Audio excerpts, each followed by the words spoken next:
music a bit. Good evening. It's Sports Goofs 41 here, catching you guys with Charles and Andrew by my side. Tonight, we have a lot of stuff happened over the past week, and we're going to talk about it. Today's full of action. Heck, men's college basketball started today. So the season opener as well. Major League Baseball is over. World Series is done. NBA is finally, we're starting to see some teams shaping up. The NHL is pretty deep already, 1 month into the season. Let's see. What's up, Freddie? How's it going? NFL, we get to talk about. I'm actually happy this week. I'm not sad. So I'm not depressed. I think Charles is a bit depressed though. And college football as well. And I'm actually happy for that, even though certain things happen, but certain things also happen. We'll get to it. There's a lot of stuff, guys. How's your week been? Say hello to everybody. Yeah. Hello to everybody. Hola. Okay, well, that was a very quick thing. You guys had anything interesting happening? I'm unemployed, and I got to ice skate today, so that was exciting for me. Yep, completely unemployed. Thank you, everybody. I mean, you make me feel like Charlie Brown when they're going Halloween trick-or-treating. He goes, I got a rock. And my rock is basically, I had court emotions to file, and people being kind of insane. Yeah. Okay. That's fun. Yeah, went ice skating. Went to my happy place, and there's Tuesday night Maction happening, so that you can look at the college football score crawl. You can look at the past week of the NFL and the score crawl. We got some basketball and hockey tonight, and of course college basketball has started, including the Miami Hurricanes are hosting their home opener tonight. And I don't know, guys. There's so much. We can go to any sport. We might as well get to it. How about the NFL? Want to go to the NFL real quick? I mean, that's what you listed first. So okay, we'll go to the NFL. First. So let's head on over to the Tank Bowl. and In the background is NCAA college basketball 2K3 for the Nintendo GameCube, PS2, and the original Xbox. And in celebration of college basketball season starting today, so we will have that playing in the background with the sounds and whatnots.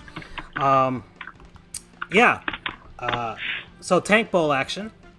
We actually had a tank. Miami Dolphins hosted their second Tank Bowl of the season at Hard Rock Stadium, and it was against our good old buddy Adam Gase and his really weird eyes and his bald head, and his New York Jets, who, frankly, if anybody saw the live tweeting I was doing as I was watching the game, it was quite the tank battle.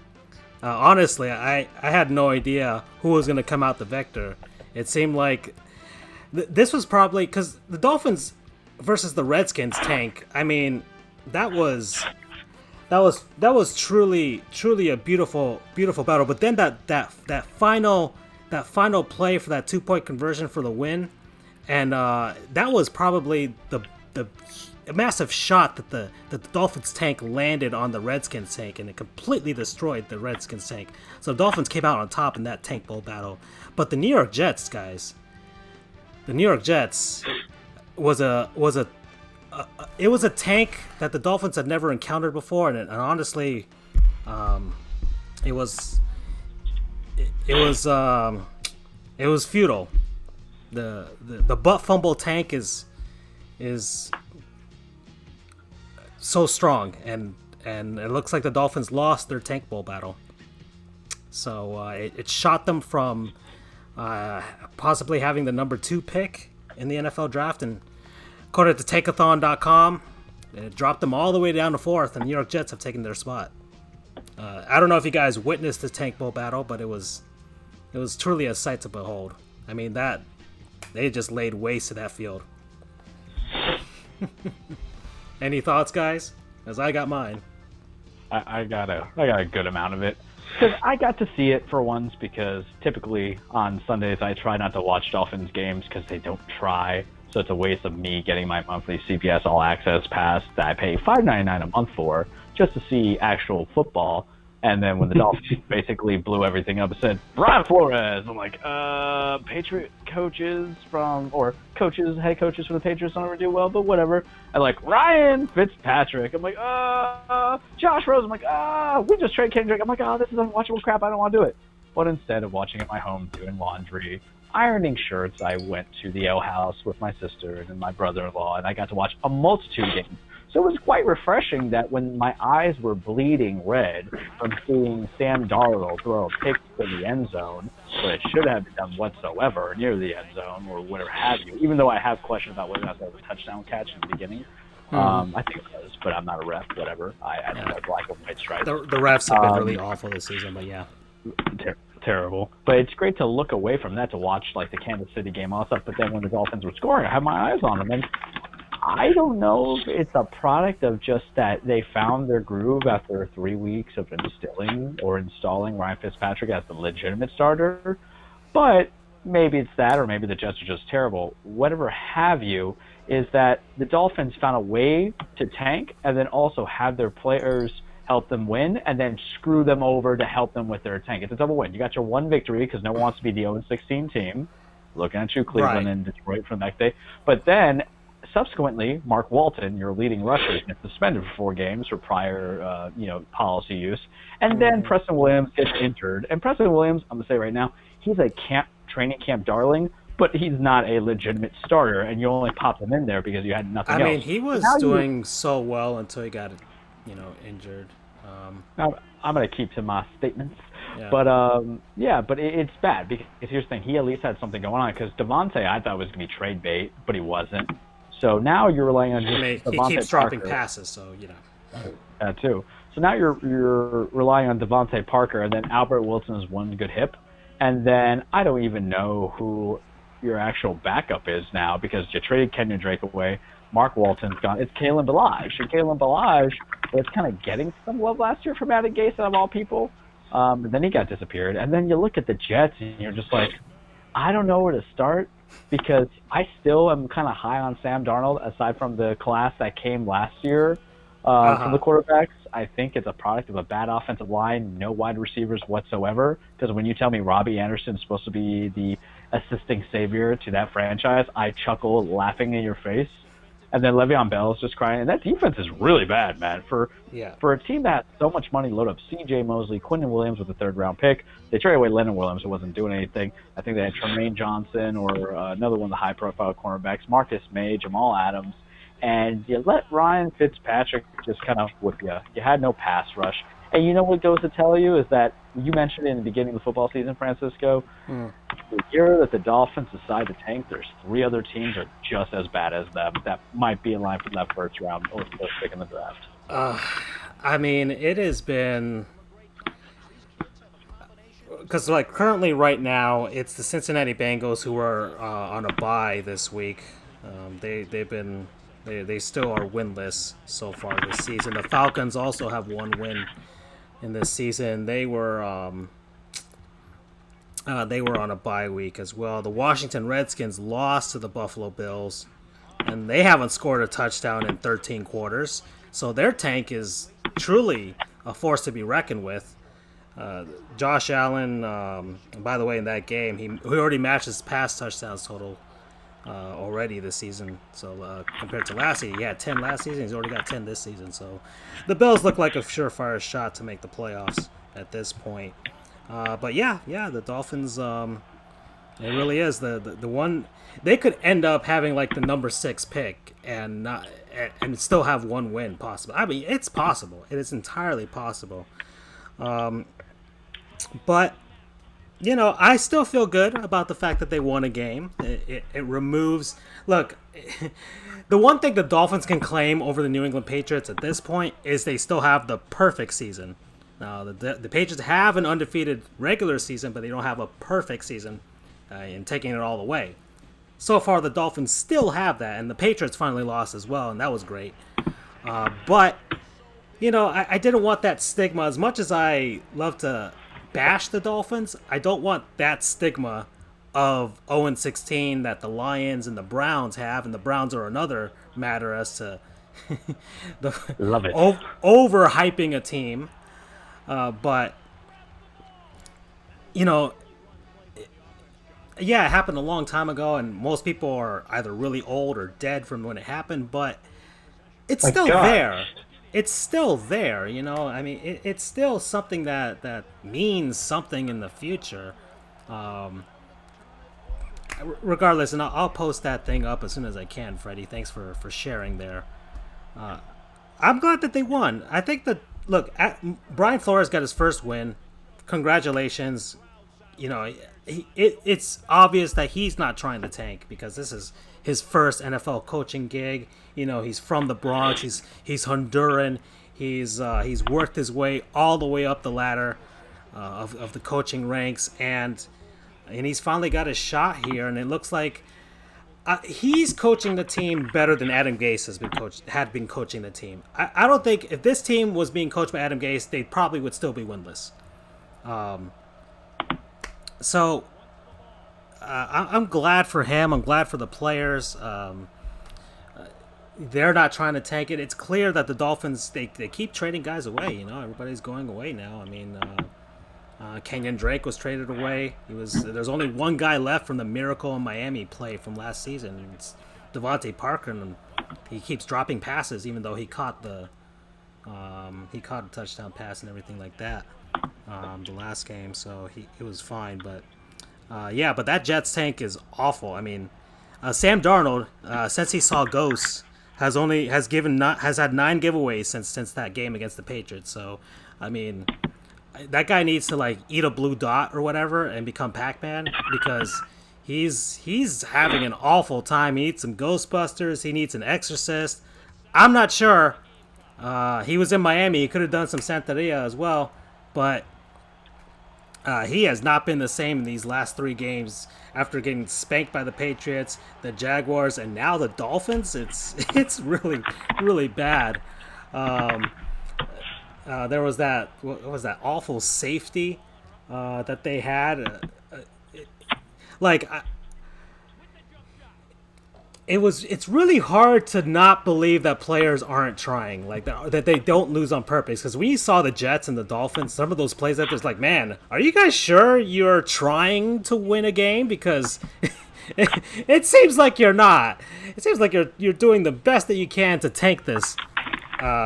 Anyways, and the best part, well, Ryan Fitzpatrick threw 3 touchdowns in the first half, which is the last Dolphins. This is how sad it's been.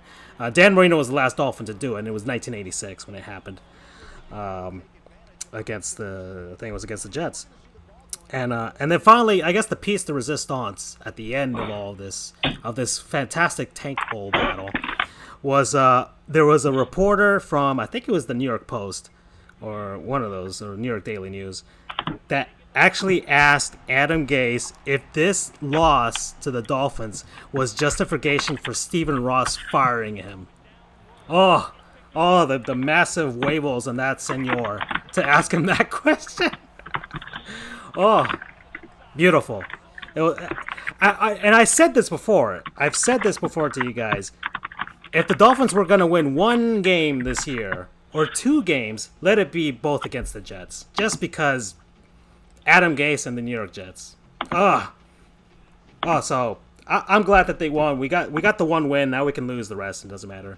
And everybody, if you're looking, we have an ad there. Into the Dead 2 now on Nintendo Switch. Team up, and it's presented by Ghost. There's some Ghostbusters in that game, and Sam Darnold. Maybe you might actually want to play that game. So that's our sponsor for today, actually. Nice. Someone else. Yeah. Don't worry, Astro Gaming. We'll get you guys next time. Yeah, and Charles can download it on his Nintendo Switch. And you can too, and all you guys out there can download and play it too, and we can be best buddies. Okay, Charles, your Tennessee Titans. What's going on? Are you guys finally seeing the other side of Ryan Tannehill as a quarterback? May I take this from the top, please? By all means. Oh boy. I'm gonna get I some was water. fine with Ryan Tannehill being traded to us because I thought that Marcus Mariota was going to be injured. Because last year when Mariota was injured, we had Blaine Gabbert. You don't want to cross Blaine Gabbert. Blaine Gabbert is the scuzzy guy at the bar with no teeth and bad facial hair that smells like three-day-old trash, and it comes to you to talk to you and tell you how pretty you are, and you don't want to be impolite, but you know you're kind of drunk and no one's taking you home. That was Blaine Gabbert as the backup QB last year. So I was very happy when I got a well-spoken, mild-mannered, Bible-thumping Ryan Tannehill to be my backup quarterback. However, as I have said to you guys, I have said to other people, Ryan Tannehill is not going to make the team better from Marcus Mariota. Marcus Mariota is not really going to distinguish himself as being better than Ryan Tannehill. They're both kind of the same. The problem is going to be the offense. And this is what I've been espouting to a lot of people, that when you have a head coach who's defensive-minded and doesn't allow creativity in his offense, you're going to have some problems. And what happens is part of it's drafting. You know, we don't have a true number one receiver. Corey Davis is a number one by default, and by default meaning by default. You know, he would be a solid number two everywhere else, I feel. A.J. Brown is highly inconsistent. So we got him in the second round draft. He blows up like every 3 weeks, but he's not there. And he's dealing with two different kind of quarterbacks because Tannehill's two victories were because they changed the game plan. Shorter passes, more 5 yards carry as opposed to going the deep ball. It's not a surprise that once you got rid of Marcus Mariota, who took some chances going deep, that it became more conservative offense.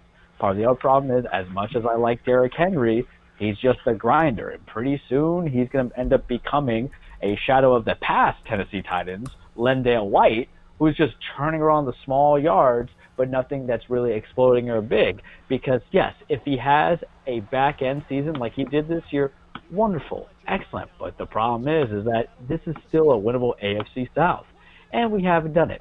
The other part is that the free agency hasn't really panned out. Adam Humphries has kind of been next to non-existent. And then all the other guys that we kind of collected in the sum of things, like Cameron Wake hasn't really played. We got a center to be our backup whose name escapes me now because I'm a bad fan. Everything's kind of hell. We were giving up a lot of sacks too, so that's why I felt that Mariota didn't get a fair shake, because one, Conklin was still out, so was Taylor Lewin. And then everybody's like, oh, I think it was Spano was the name of the center. But like, oh, well, you know, his completion percentage is not that good. This is true. So if you get a quarterback who obviously doesn't fit into your system, why don't you just alter the system around him and allow that dynamicness to come in? It's working pretty well in Baltimore. And everybody and their mother is still shouting at the top of their lungs that Lamar Jackson's not a real quarterback. But you know what he is? He's a winning quarterback. And then the issue is the defense. My concern is that we talk about teams tanking. I have a feel that we're going to be finishing around. I got to look at Freddie's draft order for the Titans, unless he wants to help me out. Oh, 9. Perfect. That's actually where I expected to be. Yeah, Freddie, if you're hearing us, can you post that up so I can post it on the screen here? I'm looking at your Fred rank from week 8, and I'm sure you haven't finished week 9 just yet. Or maybe you have, but anyway, sorry, continue. So my concern is we're at 4 and 5. I think we'll win 4 more games. We'll be stuck at that 8 or 8, so I might jump us a little bit to like the 12-13 range. But we're going to end up taking a quarterback that I'm not really invested in a lot of guys here, and I'm afraid we're going to get Joe Burrow. And even though Joe Burrow has looked excellent, and Andrew can fight me on this because he is my residential, and he is the Sports Goofs residential college king, you know, Joe Burrow has one very good year. Last year he was kind of like game manager, and we've kind of been snake bitten by LSU QBs. Zach Menberger, maybe he'll be a player we remember forget. I don't want to spoil the surprise too early. But the thing is, this caused a pandemonium because we're in a dilemma too. Do we let the contract option leave out for Mariota, or does he realize he's not going to get real starter money, so he'd rather have the opportunity to be a starter and take a reduction in pay? It's not too bad. I think he can justify staying for like a year, $12 million at best, a year, $10 million. What's the average backup money? $8 million. He's not really going to be a backup, but you got to change it because Arthur Smith's not working it out. You know, it's great that he knows Mariota because he was a tight ends coach. Fantastic. High five.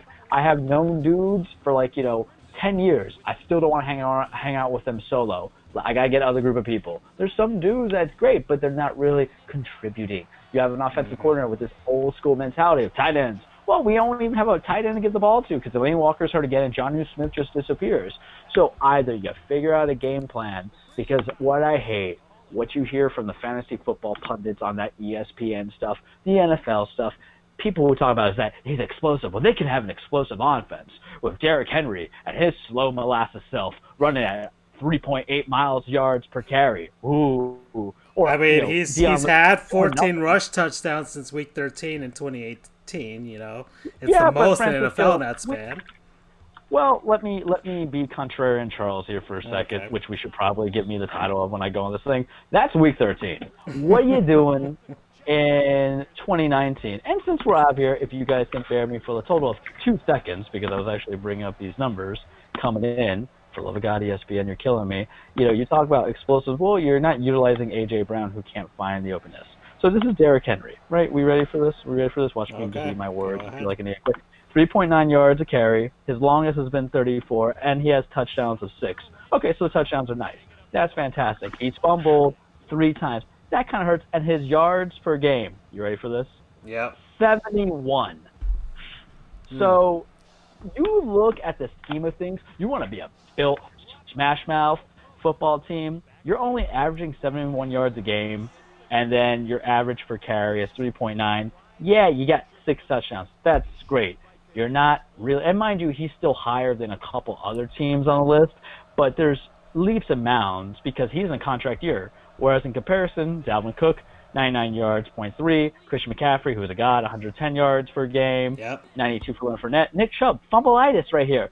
He's on the crappy Browns, 100 yards a game. Chris Carson, Mr. 7th rounder, 84 yards. Ezekiel Elliott, 92. Josh Jacobs, the rookie, presumably rookie of the year favorite, has 78. And you know what? They actually win on that team when he's leading the way. And then you got Marlon Mack and the Colts are 84. So, wait, let's even make this better for the fun of it all. Lamar Jackson has 79 yards a game. So, there you go. I'm just going to keep my mouth shut on that. It's a bad storm. This team, please don't blow it up. I don't really support teams who support tanking, and I don't want to be the team that does it because part of it comes from the Yankee culture, which is basically the equivalent of the Goonies, which says never say die. But you got to, I feel, if you have the pieces on the offense and you think you need a quarterback, going to select the quarterback in the draft because not a lot of quarterbacks in college are that day one ready. Case in point, Dwayne Haskins. Yeah, I would even venture Daniel Jones. Jones has been better than some of these guys, but he turns the ball over way too much. So you need to, if you guys say, if I have what I have now, and I know that a downhill Tom Brady was able to win the Super Bowl last year because Brady wasn't playing good in the playoffs, and he's not really playing good this year, in my opinion. And I know that even Joe Flacco, when he was Elite Joe in that contract year, can at least win me a title. And, of course, Nick Foles can win you as a backup. What can I do to maximize the offense? And I think that's what's missing in our front office, and I think that's what's missing in our OC, and I think that's kind of what's missing in Mike Vrabel.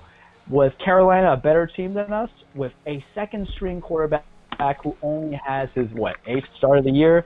That's the concern with Kyle Allen. Able to cut you up a little bit, But, hey, what do I know? I'm just a guy who yells on a soapbox. All right. Okay.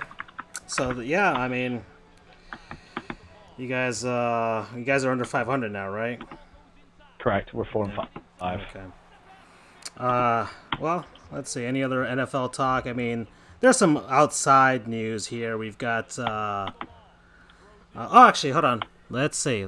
Freddie's got his Fred rank, but let's see. We got the Patriots finally losing to an actual team, the Baltimore Ravens. They lose, so that's great. So the Miami Dolphins, perfect season. The guys who are still alive, at the very least, are having their champagne as we speak. Well, not quite. Remember, you still got San Francisco. Oh, gosh. Yeah, they'll lose dare eventually. you. They'll lose eventually. I forgot about them. They'll lose eventually. Still lose eventually. In any case, they're bound to lose. The offense, at some point, they're bound to lose. So, let's see. So, Lamar Jackson, who the Dolphins probably should have drafted, since he's from here, and of course the Dolphins do what they do and dolphin their way through everything. First quarterback with 2 rushing touchdowns versus the Patriots since our dearly beloved Tim Tebow in 2011. The Patriots hadn't allowed a rushing touchdown to a running back since Week 14 of 2018. And Lamar Jackson is now 12-3 since he started his career, and only Tom Brady and Russell Wilson have more W's in that time. So he's making. As Charles is saying, the Ravens have found a way to structure their offense around this guy, and it's working. And it's definitely working. So. They're leading that North, the AFC North. Do you think they're for real, Charles? Do you think it's for real? Yeah. Yeah, you beat the Patriots. Because I've been saying that the Patriots were a product. Their record is a product of having like the easiest schedule known to mankind. Yeah. And they dazed Brady. They played good defense. The concern is that I don't think Lamar Jackson can win you a shootout if that defense breaks. Part of that's because they don't necessarily have the wide receiving core. Marquise Brown's still kind of inconsistent, and then your next best guy is Willie Snead, and then their collection of tight ends. But if you're going to go the formula of we have like an explosive wideout in Marquise Brown, we trust Mark Ingram to run the ball because he's actually been playing excellent for that team. Good pickup by the Ravens. And then Lamar, let be Lamar. I think problem is that some people don't want to say it's a legitimate contender because of their inhibitions to go against a quarterback who was never really... Lamar Jackson's probably barely going to crack 3,000 yards this season because he plays safe, doesn't pass a lot, and runs a lot. You know who kind of did the same in the beginning of his career? Russell Wilson. Yep. Because when he first started in Seattle, that was the most conservative team you have ever known to man. They say rock-solid defense, a rock-hard running back, and then every now and then a few big plays with a quarterback who doesn't turn the ball over. And they went to 2 Super Bowls, which also, Russ, straight-up MVP. Don't bring me up with this Aaron Rodgers stuff. He's a fraud. He's a phony. But the Ravens, they're legitimate. They're contenders. They beat the Patriots. What else do you want? Because you mentioned the Patriots haven't lost since, week 15 of last year. Won the Super Bowl. They shut down Brady. Anything that came afterwards is just stats, man. It's garbage time. They gave him a shellacking, 37-20, something of that nature. I won't hear none of it from the Patriot fans. All right, so we've got the Fred rank so far, and it's the Tankathon version. As he's still got the Miami Dolphins selecting number 1, so fingers crossed there from my end. The Atlanta Falcons picking at number 2, which will be pretty interesting if that were to happen. Fire. The Jets at 3, the Skins at 4, and the Bengals at 5. Those are the 1 and no loss teams so far this season. So we'll just leave that up there for the rest of it. And I guess announcement, the Dolphins will play 1 game abroad next season. It's to be determined if it's going to be in either London or Mexico City. So we can take our awfulness on the road. And, hopefully we'll have a hotshot quarterback that we can prop up for that game. And hopefully he doesn't die. Because, it doesn't seem like there's a quarterback out there in the college ranks that's just fixing teams, Marcus Mariota didn't fix the Titans completely. He didn't. Jameis Winston didn't fix the Buccaneers completely. These awful teams tanking to get these guys, and yet they're throwing them into the... Sam Darnold isn't fixing the New York Jets. It seems like guys that weren't those top picks, like Russell Wilson or Tom Brady, things they seem to fix teams, or guys who teams trade up for and anticipate, like the Kansas City Chiefs did with Mahomes, or even what the Packers did with Aaron Rodgers, having him sit behind Brett Favre for a few seasons. That seems to be the way teams are having success nowadays, or finding somebody like Garoppolo, like San Francisco did, just picking somebody off who's ready to go from another team. It seems like just picking these guys at high draft picks isn't exactly working. Even the Ravens picked Lamar Jackson pretty low in that round, and it's working out for them because anything's better than frickin' Joe Flacco, I would say, but still. They're finding their organization is stable enough for it to work around it. It seems like these tanking teams like the Jets and the Bengals and the Dolphins and the Washington Redskins can't seem to figure it out, and it seems like a never-ending circle. I don't know. I don't like there's a reason. There's a reason to it, though. the teams that have to pick in the top 5 suck. Yeah. The teams that you talked about, remember, with the Patriots, they keep when sucking. they got Brady. We keep seeing the New York Jets. We keep seeing the Dolphins. But it's simple. It's elementary, man. It's because your team takes years upon years to fix up. So it's a combo of bad scouting and bad free agent mix-ups, and then you're still building draft. Because, you mentioned Brady. They had Drew Bledsoe. You could have gotten some. You would have been fine. You would have been consistent. Maybe not as the massive Super Bowl rings. I'm not saying that, but in a sense of consistency. The Ravens had Joe Flacco. They traded for Lamar Jackson because, hey, man, you weren't doing enough for us. But they already had a solid built team. They didn't have wide receivers, but they still traded for John Brown at that point, or they signed John Brown. They signed Willie Snead. They signed, poor, not Dez, but who's the other old guy, Michael Crabtree. And you mentioned the Chiefs. The Chiefs were coming off like an 11-5 season AFC, I think, West title. They had the wild card. They had all these things coming in because they were good teams who got better. The rich got richer. And that Green Bay team, when they got Rodgers, he fell down because they were afraid of whatever reason. Alex Smith, number 1 pick, that's a bully on everybody else until they got Rodgers in like the 24th pick. But that Brett Favre Packers team only had like 1 or 2 losing seasons going into it. So you already had teams built to design. Remember, if you have a car and all you need to do is just to replace the air filter, you have to deal with the bad, crappy air, but your car is still going. You let a couple of tires blow out, you can get derailed. And the problem was they never built to put the car properly, never got the proper tires, so everything's smashed and destroyed. That's my analogy in football. I think it's pretty simple. I'm not even a car guy, and it made sense to me. So bully to you over in Cleveland, because you get one guy and you think it's fun, and then you're now 2-6. You're probably good for 14. People look at you. I don't know how we got into Cleveland, but I'm doing it because I felt like they shot. You know what they did? They've shot a lot of commercials with Mayfield and all that stuff. But yeah.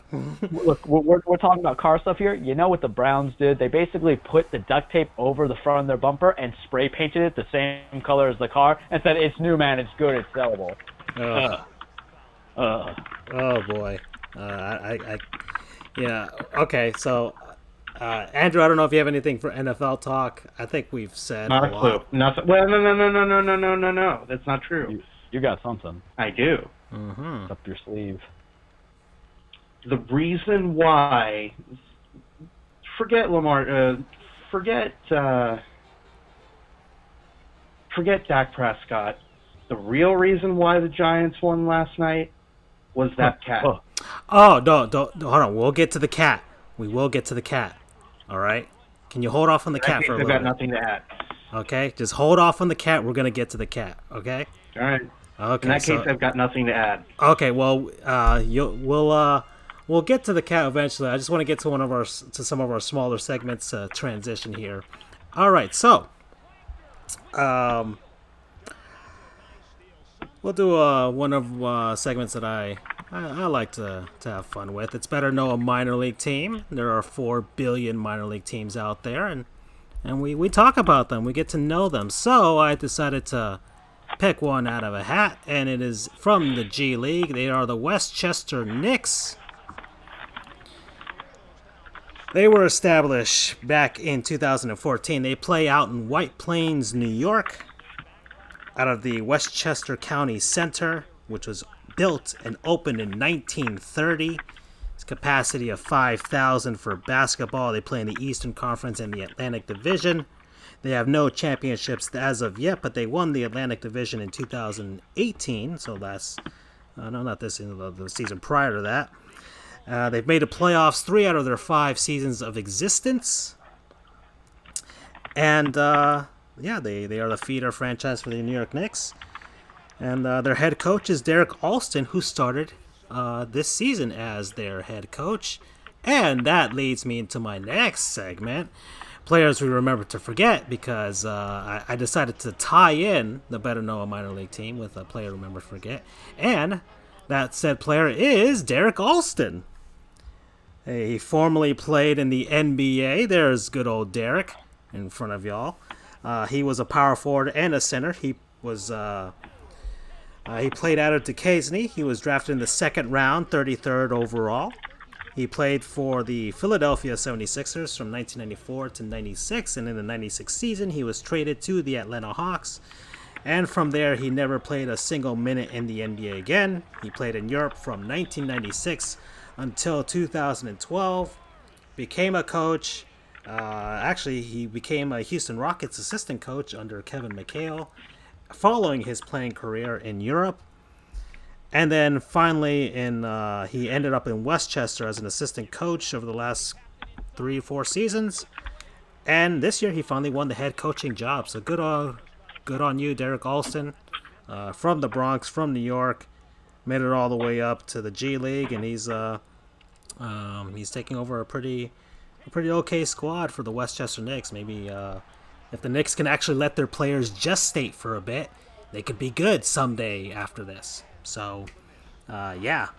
So that's those are my two little segments there, and because Andrew wants to talk about cats, I'm returning a segment here called The Real MVP, and I posted it on the frickin' on our show sheet here. And Andrew, one of our real MVPs for this week is the Monday Night Cat. So, please, talk about the cat as much as you want. You're scrambling there. I hear you. I hear you scrambling there, Andrew. Unless he can't hear me. Well, if he can't hear me, then I'll just keep talking to myself here. Well, let's give him some love into it. First off, this cat has a name, Francisco. You just didn't know it. Really? But, it was kind of a little bit near spooky season, and from my sources in the NFL, my sources in the NFL tell me the white cat that came on the field between the Giants and the Cowboys, its real name is Thackeray Binks. And for those who don't know, Thackeray Binks is a legend around the 90s in a movie called Hocus Pocus. But I'm almost certain that it has to be it, because there's rumors of a Hocus Pocus sequel coming on, which I don't want at all, because, spoiler alert, they all kind of died at the end. But maybe it's his soul coming back, at the very end, because the cat dies, but the human goes on and lives. Go see the movie. I know Halloween's over, but you guys got to watch it if you haven't seen it. But that's just to my sources, and it's kind of scary, because Bette Midler's come out of the shadows a little bit. Real life imitating art, or is it art imitating real life? I don't know, Francisco. But I'll put that disclaimer as we're waiting for Andrew to chime in. What were we chiming in about? The return of Thackeray Binks on the football field. I'm letting you go here. We've got your cat. He is the real MVP. He is the real MVP. Yeah, dude. You said you want to talk about it, so here we are. Well, I want to give a shout out to the secondary MVP is Kevin Harlan.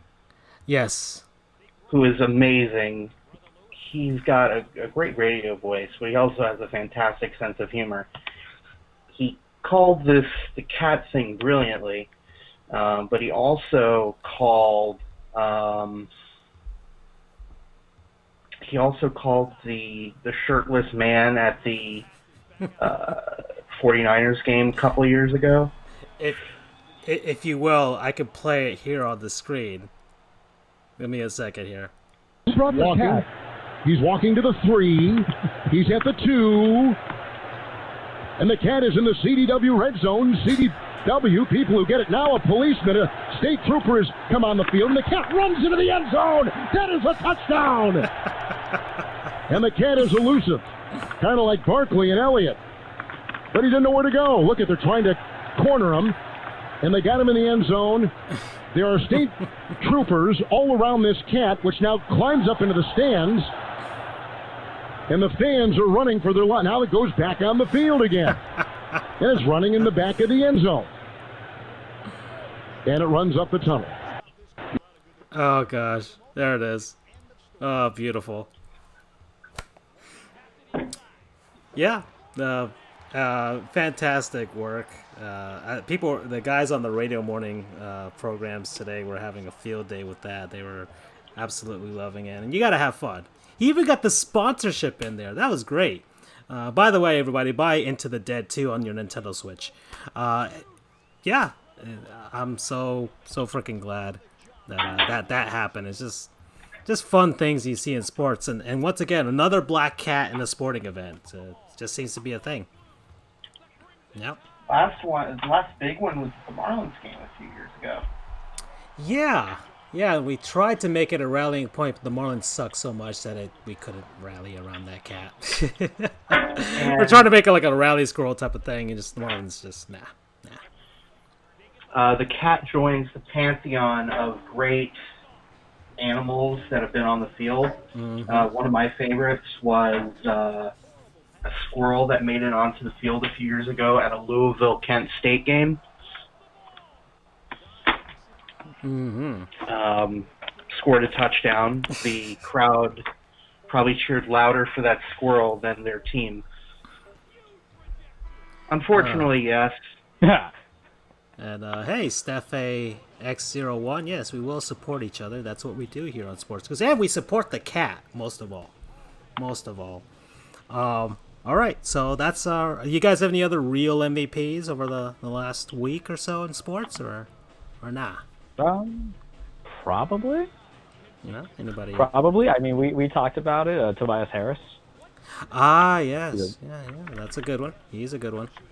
All right. For those who don't know, Tobias Harris, just real quickly, I guess the plug on him, since we brought him up, is, as I go to our documents, that's right, people, we actually kind of prepared, though you wouldn't be able to tell by the way I'm talking, donated $1 million to 9 Philadelphia charities to support education in the inner city. So, Tobias Harris, even though I think the 76ers are still a fraud, you'd real MVP.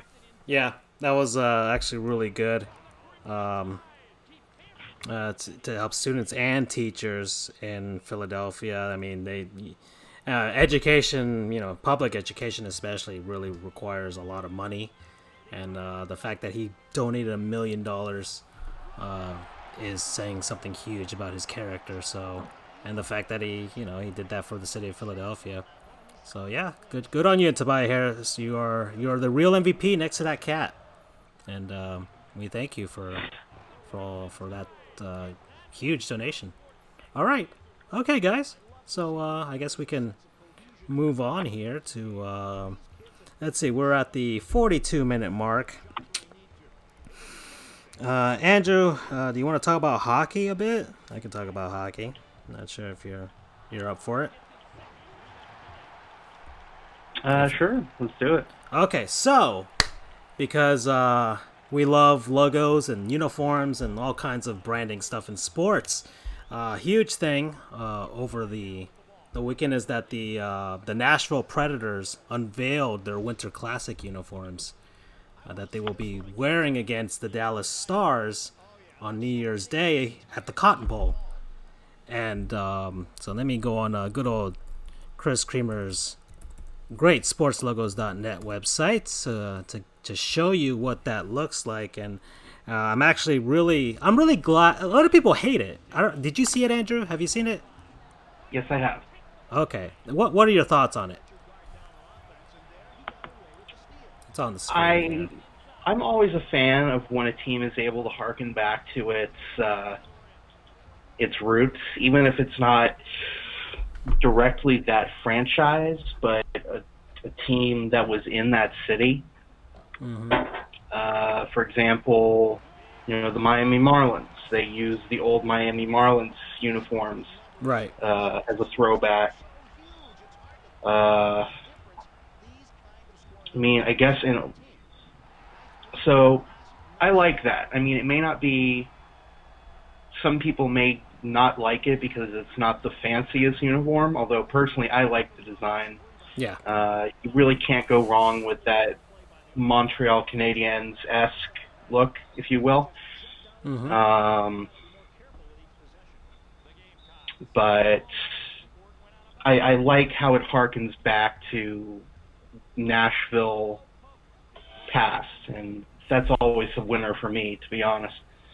And so what Andrew is referring to as far as Nashville past is that the city of Nashville used to have a team called the Nashville Dixie Flyers, which was a minor league team that they had from like the 60s until the early 70s that played out in Nashville. And the uniform is basically a carbon copy of what they used to wear, except replacing Dixie Flyers in the word mark with Nashville Predators, and of course making this a white version of that set, which kind of makes me hope that they'll make an alternate home version of it next season. just to have I an could alternate see them version. using that. Like if they No. were they held like a Winter Classic at Nissan Stadium, whatever it's called over there. Right. Like, In I couldn't Nashville. see that being their full-time third jersey. I don't think. But I think it would be something cool to throw in there every now and then. Yeah, like a Nashville Heritage Day type of thing. Yeah. I mean, I love the secondary logo that they have with an actual with this saber-toothed cat in a different style than their kind of extreme 90s look that they normally Kind of have. reminds me of the Ticats logo. Oh, yeah. That's actually a very good comparison. Yeah, I can see that. So yeah, and their word mark looks exactly the same, almost like the Dixie Flyers. Even the P kind of extends into that bottom stripe in the middle there. So that's a nice touch. It looks like there's a lot of people that hate it because they don't get the history behind it, or they're just dumping on the fact that two Southern teams are gonna be playing in a Winter Classic, which to them. But I like it. I think the Predators, it may not be a home run, but it's at least a double or something like that. I like it. I think it's a good uniform, and the only team we're waiting for now is the Dallas Stars, who have announced the reveal date. So they will be revealing their uniform soon enough. The only thing that they have so far is kind of like and it looks like Chris Creamer has found what they're probably going to base their uniforms off of. So far, all we see is what I think is the sleeve of the uniform in green with a shape of the outline of the state of Texas with a big D in the middle of it. And it looks like they'll probably just harken to the Dallas Texans, who were also a minor league hockey team back in the day for the city of Dallas. And it looks like they'll be making green versions of that uniform. We'll see what the crest looks like. That'll be the most interesting thing about that, if they'll have a shoulder logo. And probably no shoulder logo because they'll have a logo on the sleeve there. So that'll be that for the NHL uniforms there. As far as other NHL happenings, Ryan Getzlaf, he's played 1,000 games now for the Anaheim Ducks, which is incredible that he's been playing this long. And he's the team leader in games played, assists, plus minus, and he's been their captain since 2010. And of course, he won the Stanley Cup. I think that was his rookie season back in 2007 when the Ducks beat the Ottawa Senators. So congratulations to him for that accomplishment there. He's been in the league a long time, a very long time. I can't even imagine the Ducks without him, to be honest. It was him and Corey Perry, and then it was just those two. So, and of course Timu as well, but of course he's retired since then. And by Timu I mean Timu Solani. If I need to educate Charles on certain. I'm learning things. Yes. There's a guy who's basically, if I said his name, I'm going to call him Tima Mussolini, Okay. and I have to prepare myself against that. Let's talk about this real quick, because you mentioned it. Winter Classic. Explain it to a plebe like myself. I just know that's when they get to do stuff outside in the cold air, but apparently it's going to happen in a very southern area. Okay, so Charles, we're going to educate you a bit on hockey. So the National Hockey League has, consistently since 2008, but the first one was in, not the first outdoor game. The first regular season outdoor game was 2002. 2003. Between the Edmonton Oilers and the Montreal Canadiens out in Edmonton at their CFL stadium. And it was kind of like a one-off thing. It was called the Heritage Classic. To celebrate, I guess, Canada, if you will, and it was a huge hit. It was a huge hit, and it was kind of a unique thing to have usually an indoor game that's played in front of 20,000, more or less, in an outdoor setting, in the cold, in the elements, in front of 50,000, 60,000 people. So that was the kind of the cool thing behind it. And so back in 2008 they reinstated it in a sense by having the Winter Classic, because New Year's Day you have your college football. That's usually what's going on that day. So the NHL decided, hey, let's get in on this. Everybody's sitting at home on New Year's Day and having a good time and whatnot. Let's have a hockey game around noon or whatever, before some big college football games are on and stuff, and have our own thing. So the first one was between the Buffalo Sabres and the Pittsburgh Penguins at what's now Nura Field out in Buffalo. And it was also a huge hit.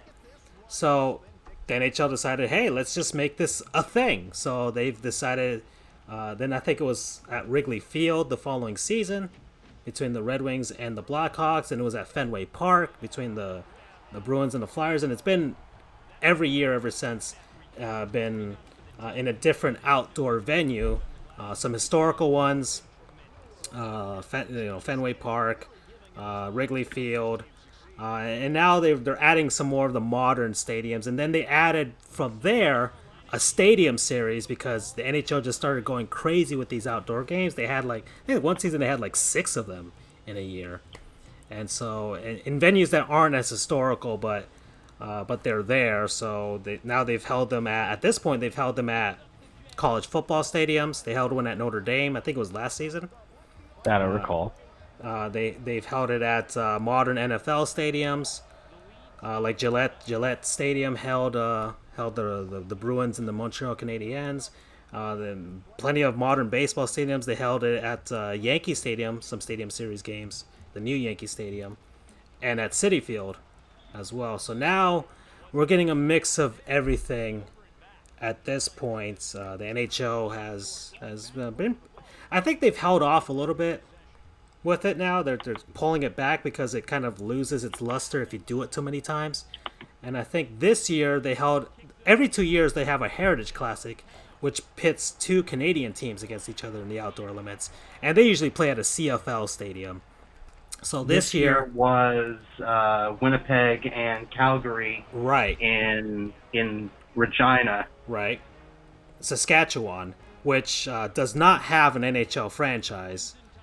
So it was actually but it does have a CFL franchise. It was actually I think it was the first game in Canada that was not held in an NHL market at that point. So yeah, because Saskatchewan. And the reason I assume that they chose that location is because, and I looked it up, it's almost exactly equidistant between Winnipeg and Calgary.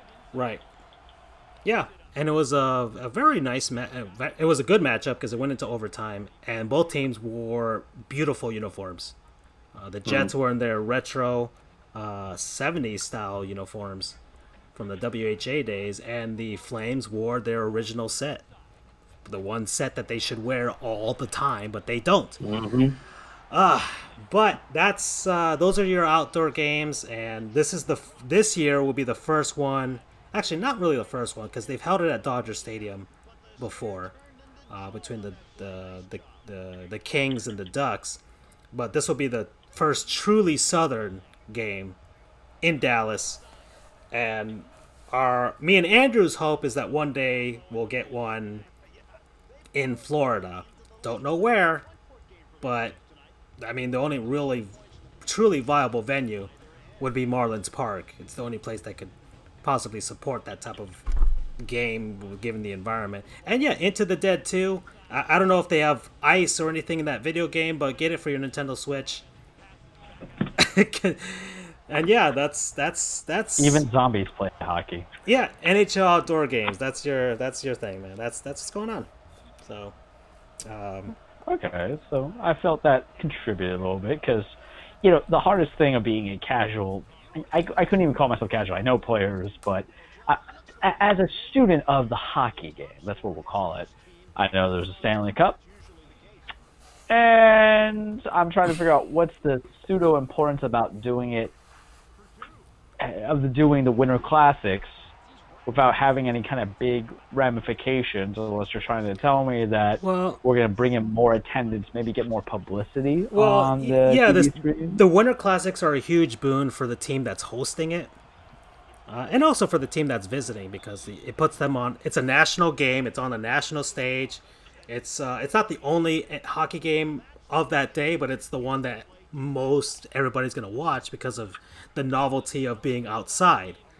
And this year should be interesting because it'll be in the South, at the Cotton Bowl. I gotta tell you guys this though, having been to open fields or outside and being in an icy rink, as we all remember from our venture, as a person paying a ticket, I would love to be inside a nice ice cold rink for myself, so I'm not sweating to death versus being in Miami in the open damn field sweating and then dealing. That's why they usually host. I mean, it's on a New Year's Eve, so Miami on New Year's shouldn't be the way it is right now. Hopefully.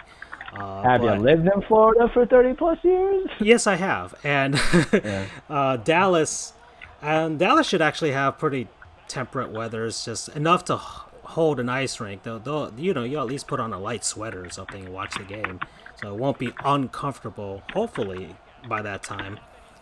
And I'm very surprised the NBA hasn't taken this idea, because there are I'm sure you could have an outdoor NBA game in some of these southern markets, if you will, Dallas, Miami, Los Angeles, Orlando. I'm surprised they haven't done it, just for the novelty of being outside and kind of like a street ball type of thing. Not sure. But that's just an off thought by me. And actually, I want to get through these as well. So another thing I'll educate you on, Charles, is the NHL has 3 stars of the week. So unlike that I know. Basketball or football or baseball, they don't have a player of the week. They have a 3 stars of the week, because there are 3 stars named every game, the 3 best players for every hockey game. So this week we have Elias Peterson, a sensational sophomore for the Vancouver Canucks. He had 3 goals, 6 assists for 9 points in 4 games. The Canucks went 3-0. They sit just outside of first in the Pacific Division, and he is the defending. He was named the Rookie of the Year for last season. So he is the Calder Trophy winner, and we'll educate you one day about the NHL awards, because they have funky Canadian names. And we'll have to teach you about that. All right. And then Jakob Vranen for the Washington Capitals. He's a left winger. He actually had 5 goals, 1 assist, and 6 points in 3 games for the Capitals, who went undefeated over the last week and are the best team in the NHL. And they face my Florida Panthers on Thursday. And so that gives me cause for panic, because that's going to be a huge test for us. But I digress there. And finally, Mike Smith, who is, I think, like 36 or 37 years old at this point, but he's still out there for the Edmonton Oilers, the goalie. He went 2-0, a .9 goals against average, which is basically like an ERA for a pitcher in baseball. So he's averaging less than a goal per game over the last week. .974 save percentage, so he saved 97% of his shots against them. And the Oilers, they stumbled a bit, but they're still sitting atop the Pacific Division, and they still have Connor McJesus, or Connor McDavid, if you will. He's kind of like I don't know what you would call him in the other equivalent of another sport, but he's freaking a cheat code in hockey, essentially. And yeah, Mike Smith is currently 5th in the National Hockey League with a 2.12 goals against average, so he's just a little over 2 goals per game. He's allowing in his game. That should get you a lot of wins in this league. So I think I've gotten us pretty much out to the 1 hour mark. Andrew, anything else about hockey before we move on to our middle segment? I'm good. Okay, so we are at the halfway point, folks. So that means we have a word from our non-sponsors. We think of people, places, things, concepts, animals, what have you, that we have been enjoying the past week. So I don't know who wants to start today. I can start today. I don't think I've started in a while.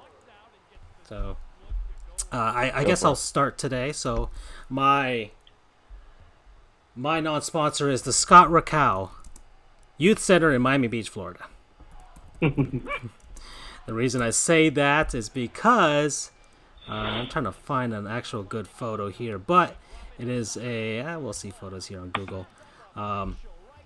It is a youth center, so they got all kinds of activities for the kids and whatnot, but much like the Michael Jordan meme, F the kids, because I went there for ice skating for myself, an adult human being, man-child, whatever you want to call me. They have a nice rink there. A pretty small rink, not a regulation North American size rink. Maybe 2/3 of the size, if you will. But they squeeze it into that building, and it's ice, and it's still hot out here in Florida. So it's a great place to be. They have open public skate, I think twice per week this week. But you get 2 hours. If you're a resident, you get a little cheaper there if you're down here in South Florida. And I enjoyed it very much. Skating is my happy place. I am at peace of mind, because all I can think about is not busting my butt and destroying my innards and my brain, especially because it's the one thing that I have going for me for my career.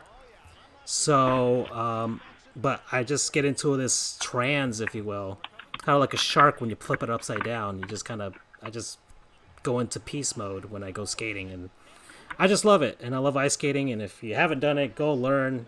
Go break your knee, whatever. You'll love the experience, anyways. Or just laugh at your friends that don't know how to skate. You could also do that. But it's fall. It's going to become winter. Go do wintry stuff. Even if you're in Miami Beach, Florida, you can still do wintry stuff. So, and that's my non-sponsor for this week. Promo code. Promo code. Happy Place. We'll go with that. All right, boys. What's up? Charles? I'll take it. So, guys, as we know, Francisco just laid out this beautiful monologue about Happy Place. Well, for me, my non-sponsor of the week, it takes me back to a time in nostalgia where I thought was my happy place. And then it leads me to having a moment where I'm just cursing at the screen control hand, and it takes me to a dark place. Because we all grew up in the greatest era of video gaming, the platformer era. Our Sega Genesis, our Nintendos, NES, and Super NES, our PlayStation 1s, right? Before everything became the modern phenomenon of JRPGs and, first-person shooters and Fortnite and Overwatch and all that stuff.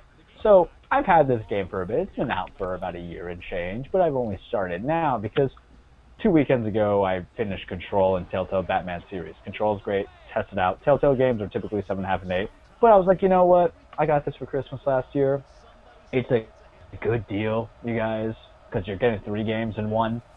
But my non-sponsor week is made by Vicarious Visions, or remastered by Vicarious Visions, is Crash Bandicoot Insane Trilogy. And it has a full top-down redoing or remastering of Crash Bandicoot 2, Cortex Strikes Back, which is still my favorite, and then Crash Bandicoot Warped. So I had already played Crash Bandicoot Cortex Strikes Back years and years ago when it was on sale on the PSN for like $1. But here's some honest truth, guys. I never played the first Crash Bandicoot. I played the second one, I played the third one, but I never got around to it because I played sequels. I still remember playing the second one, and I remember borrowing John Hogue's Crash Bandicoot Warped and spilling OJ on it, and it almost cursed there. It messed up his gaming.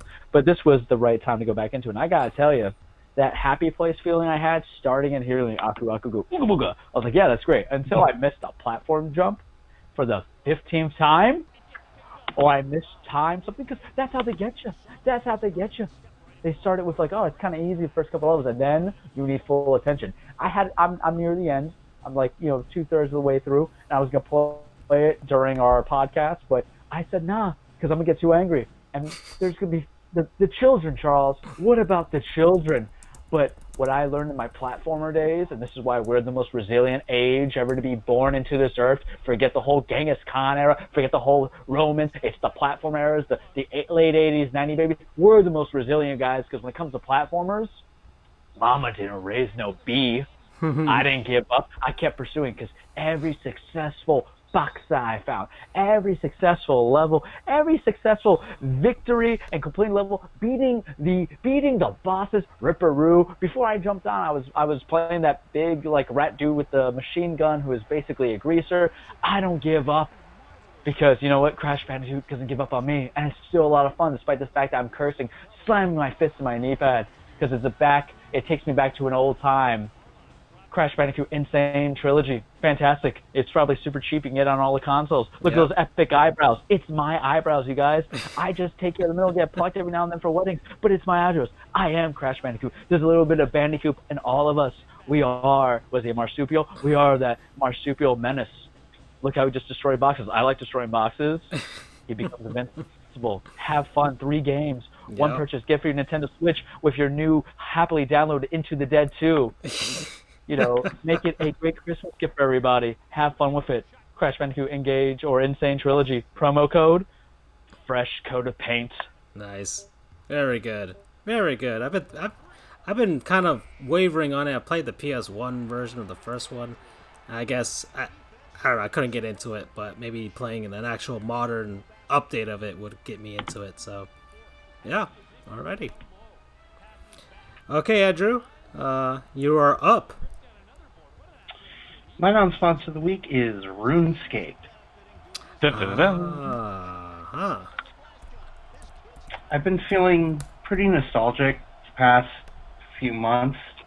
And I spent a lot of time on RuneScape.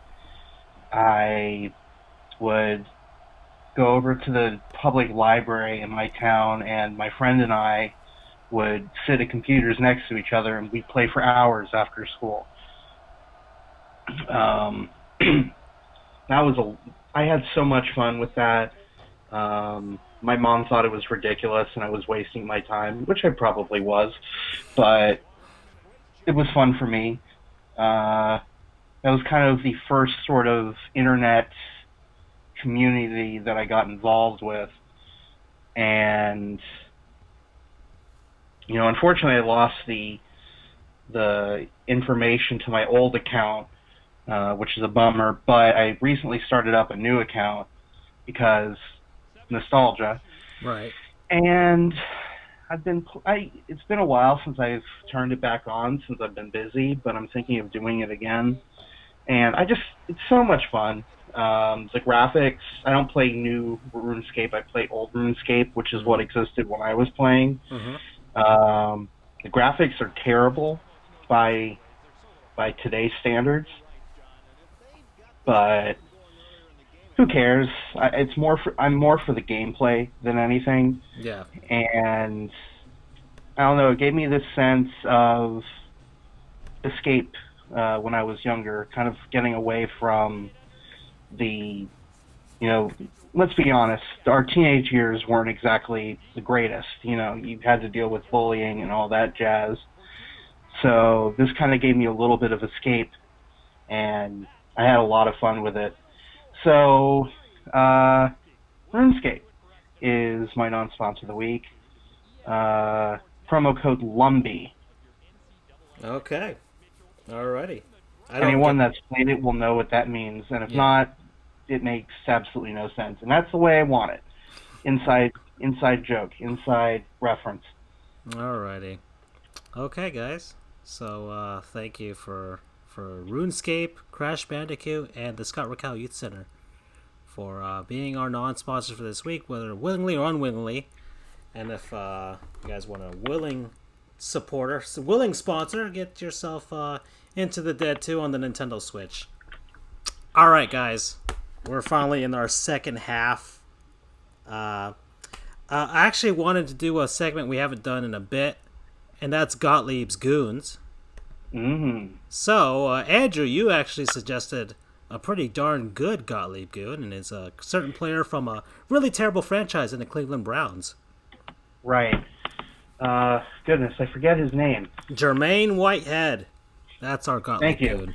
Jermaine Whitehead. He is I think actually my first Gottlieb Goon. Mm-hmm. In short, he was getting criticized on the interwebs for his play. Right. And he decided to go ahead and threaten one of the people that was... Not just one, several people, but yeah. So he threatened a few people, threatened them with injury, and Cleveland did the correct thing and released him immediately. So, come on, man. Yeah. I get it. It's not fun being criticized, especially when it's nameless people who don't know what it's like being you, playing in the league. I get that. And it sucks. But either deal with it, turn off your Twitter, or just don't respond. You are not required to respond to these people. It's not like where you are required to have media availability because of the NFL. You have no obligation to use your Twitter account. So he screwed himself out of, I don't know what his salary is, but I can guarantee it's in the millions of dollars. So that's goonish, man. I mean, it don't is. Go around threatening people. It's really dumb, and yeah, he plays for the Browns, so that in and of itself would want you to kill other human beings. But he's on Twitter. Yes, he is a public figure, whether it's willingly or not, because he plays on an NFL team. It's willingly. And if you're going to play in the NFL, you understand. It's not like you're going to play for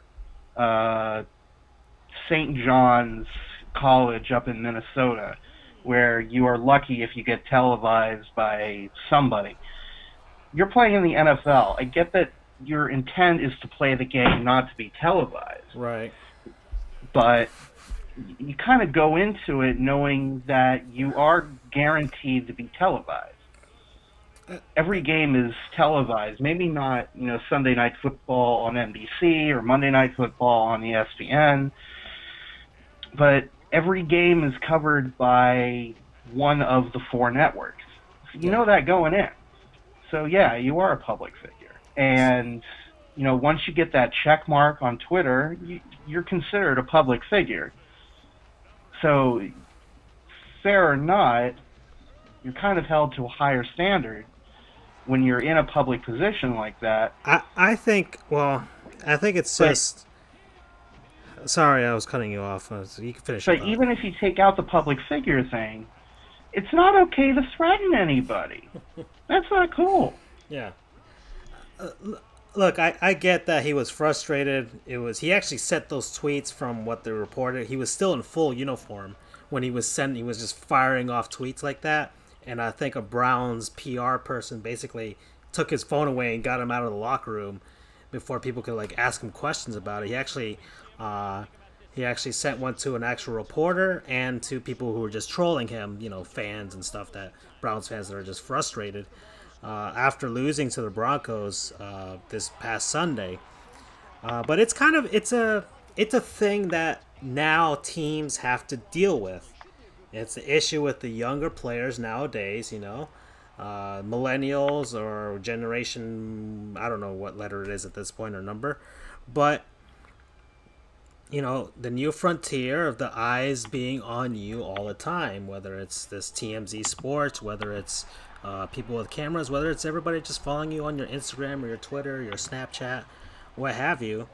You got to watch what you do and watch what you say and watch what's going on. And, sometimes you can't just take a shotgun to everybody as if they were zombies in Into the Dead 2 for the Nintendo Switch. You just can't do that. You have to kind of be with an even keel, It's hard. And it's hard. Look, I think I've sent mean tweets to Customs and Border Patrol, but in the moment, but not to the point where they could hunt me down, because they could hunt me down. Not to that point. You know, I kind of wish some players kind of take it in stride. It's really hard to say that. It's really hard to say take it in stride. I get that. You know, you're going to have your trolls. You're just going to have trolls. You're going to have trolls like that. You're going to have frustrated fans. And you just have to learn to deal with it, or just kind of just ignore it. But it's really hard nowadays, because it's part of your status symbol. You are an NFL player. You're going to be, and you're from wherever, from small town, whatever. And this is your shot of being known to people. And you know, it is frustrating. It is unfair. You know, maybe it's not completely your fault that the Browns suck. And believe me, it's not completely his fault that the Browns suck. But, yeah, maybe teams should have like a policy, no phones in the locker room. I have no idea how to prevent this, but it's going to happen again. He's not going to be the first one. He's not the last. He's not the first one. He's not the last one. It's just going to happen. This is just going to be a thing. So, I mean, losing his job over it, it sucks, but it is what it is. And my mom always has the saying, "You asked for it, you got it, Toyota." Yeah, and I you know, he asked for it when he sent out those tweets. He asked for it. He's got no one to blame but himself. But he wasn't under duress to do it. He knew what he was doing, and he pushed that send button. Try as he might to maybe blame somebody else, because he'll see sometimes, you know, they try to pass the blame onto someone else. Well, but according he's to got no one to blame but himself. Here on TMZ, he says he's deeply sorry for his threats and stuff. And yeah, of course now, but he's deeply sorry that he got fired. Yeah, well, it was a one-time thing. I'm pretty darn sure some team is gonna want him. Maybe he was undrafted out of Auburn. He played for the Ravens, the Packers, and now, well, most recently the Browns. He's a free safety. So, you know, he's out there. Hopefully his agent is ready to do some real good PR work. So that's all I got for this guy. Don't know if there's any other thoughts. Nah, I said my piece. Okay. Listen, when it comes to the goons, you don't have to be a goon just for, stating out to the public. It's also what you do to yourself. That's how we got to the Antonio Brown situation. It is kind of alarming that, I'll say this in his defense, it is kind of alarming how you don't have protections, in a sense, from the NFLPAs about free speech. But there's a difference between stating something as crazy as Antonio Brown does and then straight up threaten every single person known to mankind in that media session and people. You're taught, when you're drafting, to kind of build the thick skin. You should have been building thick skin since the day that you were in high school ball, man, because listen, those weekend moms and dads are pretty tough on their kids.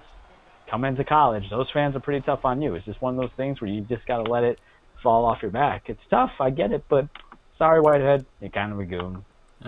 All right, so that's it for that. All right, boys, let's move on to another segment here, or actually, Andrew, because you are our resident college football guy, you've been covering the games for the FIU Panthers, and you actually covered the last game against Old Dominion. So let's talk about college football now, since we are here, and I'm very happy.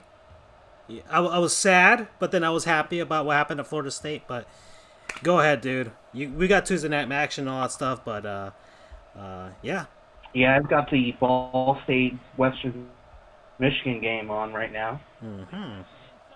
So okay, love me some Tuesday night match. So I guess we'll start with. Let's start with my thing, all right? So Florida State finally fired Willie Taggart, and you thought it was too soon? I think it was too soon. Don't get me wrong. He sucks. He sucks. We at UCF, he used to be South Florida's head coach for a few years. So we've had a lot of dealings with him.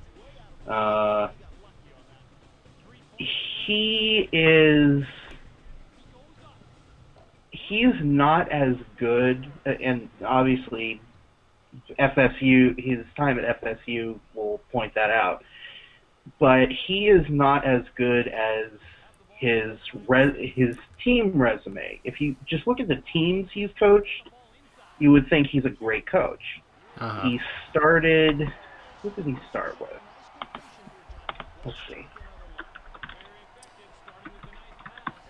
Well, I know that he jumped from USF, from South Florida. So he was originally the head coach of Western Kentucky from 2009 to 2012. Then USF. Right. He went from Western Kentucky to USF to Oregon for 1 year. Right. Then to FSU, which is apparently his dream job. Right. If you look at his head coaching record, he's not that good. He went 16-20 at Western Kentucky. Mm-hmm. He went 24-25 at South Florida. He went 7-5 in his one season at Oregon, and he went 9-12 in 1.5 seasons at Florida State. So and he's coached. Overall record 56-62 and lost one bowl game. That's his. That's it. So mediocre. He's coached for 9.5 years. Started in 2010. He's been to 4 bowls, and he's got a 750 record. Not bad. But he is not that good. I honestly have no idea how he climbed so high up the ladder. He fails upwards, you know. And now exactly. he's got a golden parachute right now because the Florida State FSU his buyout was $17 million, which is the second largest in NCAA history. I think. It's I can't be too sad for the guy. I mean, don't get me wrong. This is his dream job, and I would be heartbroken if I was the head coach at UCF and I got fired after 1.5 seasons. But he's got 17 million reasons why he should be happy. It's just... And I think... I can't remember exactly, but I think I read somewhere that his total buyout packages, when combined, was over $30 million. Dear Lord. Boy. He could, if he invests correctly, he would not have to coach another game in his life, and he would be fine. But he's gonna. But yeah, he's gonna. And that's another question, but I'll get to that in a second. Maybe he could take FAU's job when Lane Kiffin comes to Florida State. Although, and that's another thing. Let me finish with Taggart, and then I'll get to Florida State. So, that being said, even though he is a terrible head coach, I still think they fired him too early. My personal, and again, I have absolutely no hiring or firing power at any school, nor do I know the inner workings, but my personal thing is I'd like to give a coach 3 years. Okay. 2 years of, no risk of being fired. And then the third year is kind of a put up or shut up year, depending on how the first 2 years went. Yeah, because your recruiting class should be pretty much everybody that you've recruited. Exactly. The players that you bring in, and that's a big thing, is the players that you recruit are big on how it affects your coaching, because for one thing, the players are used to you. They came for you. I was talking with somebody the other day at the FIU Old Dominion game, which happened to be senior day. The FIU's current head coach is Butch Davis. And he's going on 2.5 years as FIU's head coach. Yep. And most of the seniors did not come to play for him. They came to play for Ron Turner, who got fired in the middle of the 2017 season. Coincidentally, the team that quote-unquote got him fired was UCF, and I was there for that game. But I digress. And when you bring in players, like for instance, I'll use Scott Frost as an example. George O'Leary rarely, if ever, recruited players from Orlando for no discernible reason. And he played a pro-style offense, so more prototypical type players. When Scott Frost came in, thanks to his experience over at Oregon, which is hurry up, no huddle offense, fast, you can't go fast enough. He wanted speed guys. So he brought in Mackenzie Milton, who is a mobile quarterback. Body-wise, no one should pick him up. He's short and he's light for a prototypical quarterback. Prototypical quarterback is usually someone about 6'3", 250 pounds. Traditional, stays in the pocket, that type of stuff. Exactly. Like Blake Bortles, for example, is the quote-unquote prototypical quarterback, or Ben Roethlisberger. If you tell any head coach, okay, what is your prototypical quarterback? It's going to be one of those guys. Mackenzie Milton is none of those. He's maybe 5'11", and again, size is a relative thing in sports. 5'9" is the average height for a male, maybe about 180 pounds.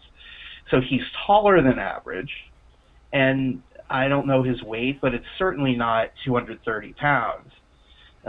He'd probably be lucky if he made 200 pounds. But the kid is ridiculous in mobility, and he has a cannon of an arm, and he is smart when it comes to play calling. Now let's go to another player that Scott Frost recruited, Adrian Killens. Killens is tiny. He's 5'8", maybe 160 pounds, but he is lightning quick. One guy, TJ LSU dad, who's become kind of an adopted UCF fan, once said about a kickoff return that he did that he's running like Jesus was in the end zone. He is fast. I would put him up against anybody in the NFL, and I bet he would beat 95% of them. He is fast, but he is small. So no one would really gave him a second look because of his size. So your point as far as the coaching is, because Scott Frost, those guys came for him. Correct, but more importantly than that, is that every coach has their own play style. It just so happens, thank you, Danny White, for choosing Josh Heupel to replace him. Josh Heupel also runs a hurry-up type offense. So a lot of the players that Frost brought in could easily be plugged into Heupel's offensive system. So your criticism of Florida State letting go Willie Taggart too early is that he's still not working with his entire recruiting class. Time to develop. Okay. So they should have at least given him the 3rd to 4th season to see if, like, okay, these are all completely your guys now, a whole turnover of seniors. Let's see what you got now. Exactly. If you do the 3-year thing, like I like, a player that you bring in is either going to be a redshirt sophomore or a true junior. By that time, most of the players from your predecessor have matriculated out. You've really only you're going to have your redshirt juniors, your seniors, and your redshirt seniors. but your true freshman, your redshirt freshman, your true sophomore, and your redshirt sophomores and your juniors are all going to be your guys. By that time, you are, and not just that, but you also have the guys time to hopefully buy into your system. The thing is, look, the Seminoles, they've lost a lot of games in the second half this year. They've led big going into the second half of a ton of games this year. So I'm not saying that I still think that's coaching.